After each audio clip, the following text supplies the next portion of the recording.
You know, it's funny, right? Like how English is, well, kind of everywhere. I mean, Yeah. it's the music we listen to, the apps on our phones. Heck, even just those random conversations you overhear at, like, a coffee shop. It's true. It's woven into the fabric of, well, a lot of our lives, wouldn't you say? Totally. And that's actually what we're going to be diving into today. Oh, cool. Yeah, so there's this episode, right? It's from a podcast. It's called English Words Daily Use in Life. Catchy. It is. And we're going on a deep dive with this thing. We want to unpack, the vocabulary, the words we're using all the The time. everyday stuff. Exactly. Yeah. But the thing is, and this is what I love about this episode, is it gets, like, surprisingly interesting. Ooh, I like that. Yeah, we're not just talking like the and, Yeah.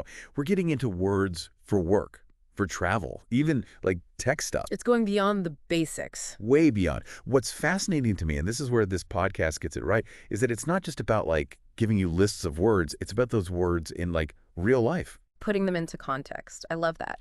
It's the key to not just understanding the words, but actually, using them. 100%. Yeah. So, okay, imagine this. It's the morning, right? You're starting your day. This podcast gives us those usual words like wake up, brush teeth, that kind of thing.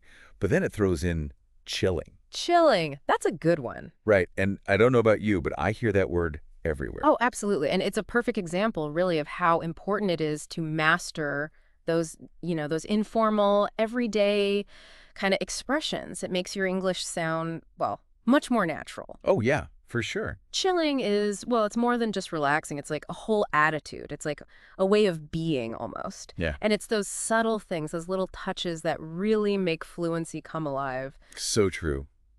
Okay, have you ever noticed like how just a simple good morning can just, I don't know, change the whole tone of your day? Yeah. This podcast is like really emphasizing how important those basic greetings are. Those responses, the good morning, good evening.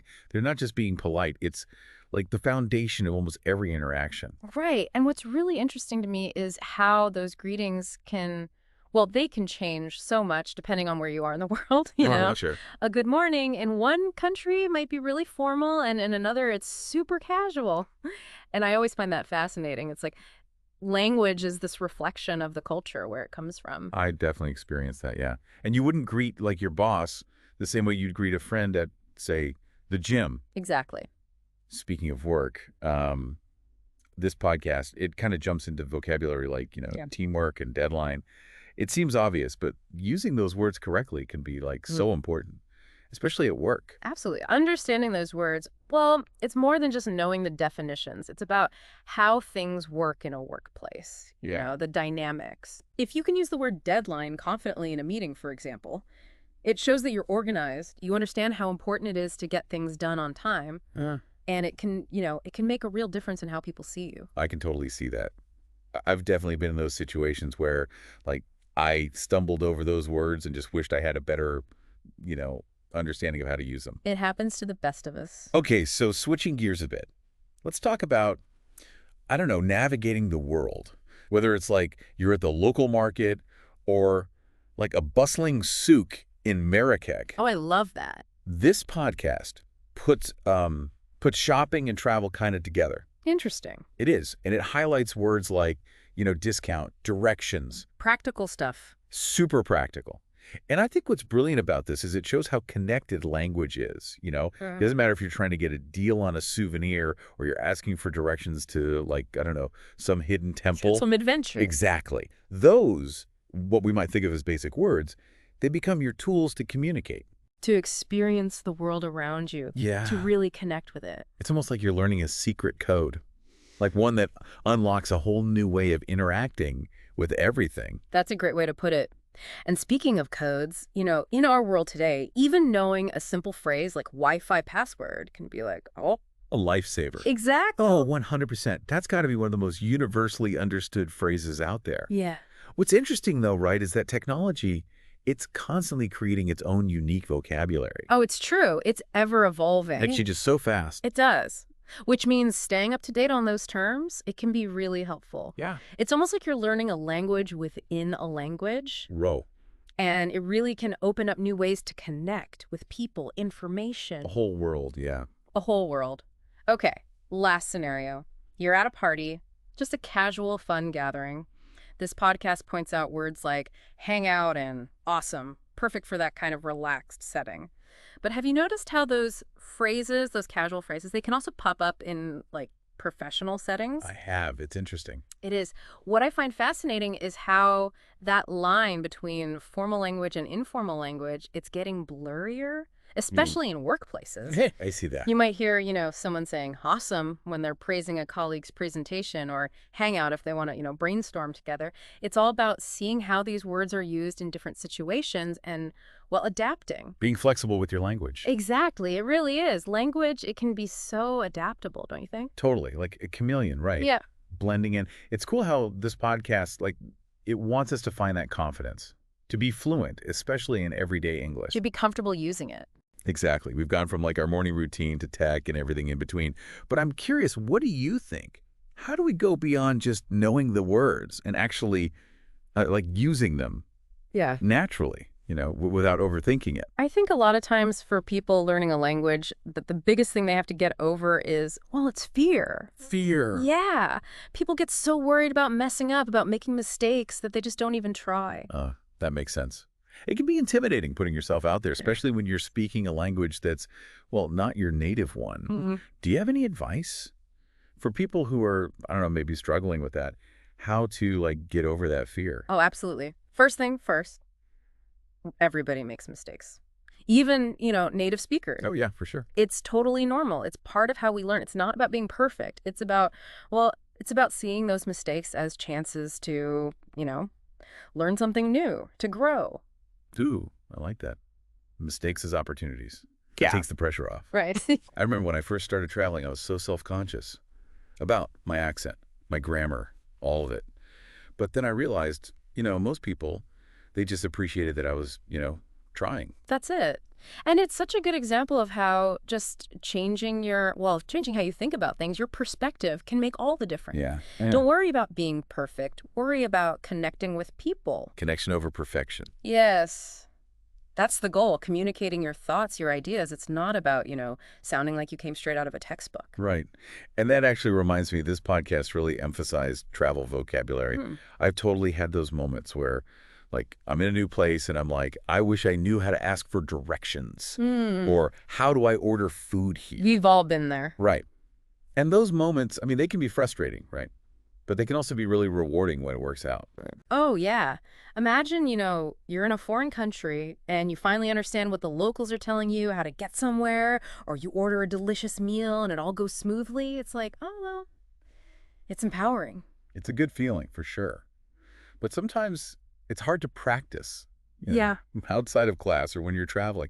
So what are some ways we can kind of keep our English fresh, even when we're not surrounded by native speakers all the time? One of the best ways, and it's fun too, is to just, immerse yourself in English. Watch movies, TV shows, listen to music, even just reading in English books, online articles, whatever you like. I've even changed the language settings on like my phone and my laptop. Oh, that's a good idea. Kind of forces me to think in English, even for the, the little everyday things. That's a great tip. Here's another one. Try keeping a journal, for language stuff. Every time you come across a new word or a phrase that you like, write it down. And then, try using it in your writing or when you're talking to people. It really helps you remember those words. It's like building your own personal vocabulary collection. Exactly. And get creative with it. You can draw pictures or write stories, even make flashcards, with your own funny examples. The more you personalize it, the more you'll enjoy learning. And, well, you'll learn better, too. So it's not just memorizing. It's about making those words meaningful to you, to your life. 100%. Because when it comes down to it, fluency is not just about knowing a bunch of words, right? It's about feeling good when you express yourself, connecting with people, being able to navigate the world around you. It's about being open to new experiences, to possibilities. Yes.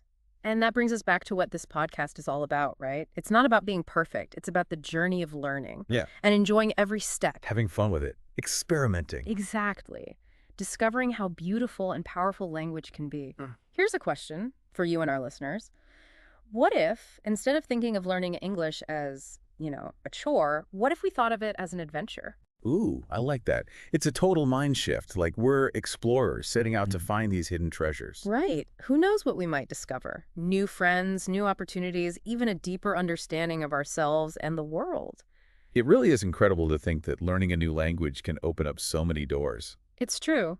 And it all starts with those everyday words and phrases. Those are the building blocks, of communication, of Yeah, connection. they really are. So it's never too late to start, right, this adventure. Never. Whether you're just starting out or you've been studying for years, there's always something new to learn. This podcast has really changed how I think about language. Yeah. It's not about the finish line. It's about enjoying the process, the challenge, celebrating all the little wins along the way. I love that. And speaking of celebrating, I think it's time for us to, well, answer some questions from our listeners. Ooh, yes, I love this part. So many good questions. I'm ready. Let's jump right in. Okay, this one's interesting. Someone wants to know the difference between hi and hello. Like, is there one? Ooh, that is a good question. And it kind of shows how even with these simple greetings, there are these little differences. Nuances. Nuances, exactly. So both are totally fine to use, but, hello, it's a tiny bit more formal. Okay. And then hi, it's more casual, more friendly. I've noticed that, like, with friends and colleagues, I usually say hi. But if it's someone I'm meeting for the first time, or if I'm in, like, a really professional setting, then it's hello for sure. Right, you're already picking up on it. It's Mm. about knowing who you're talking to, what the situation is, what feels right. But honestly, the most important thing is just be yourself. Communicate in a way that feels, well, natural to you. That's good advice. It's like so much of language is about those cues, right? Those unspoken rules that we all kind of follow. It's amazing how much we can say without, like, actually saying anything. Oh, it's true. There's a whole other language happening beneath the surface, Our body language, our tone of voice, all those little hints that give us extra information. It's part of what makes language so interesting, I think. It's so true. This whole deep dive has really shown me how complex, like, everyday English is. It's not just about the words themselves.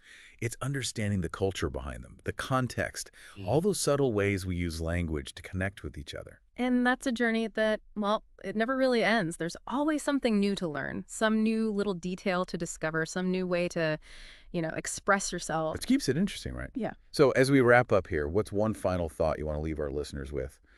Something to, I don't know, kind of think about. Embrace it. Embrace the adventure of language. Right. Pay attention to what's happening around you. Listen to how people use language, and don't be scared to experiment, Even if you make mistakes, that's how we learn and get better. So well said. Remember, everyone, fluency isn't about reaching some destination. It's a journey. Yeah. So, enjoy the ride. Celebrate those little wins. Yeah. And never stop exploring this amazing world of language. Until next time, happy learning, everyone. Happy learning.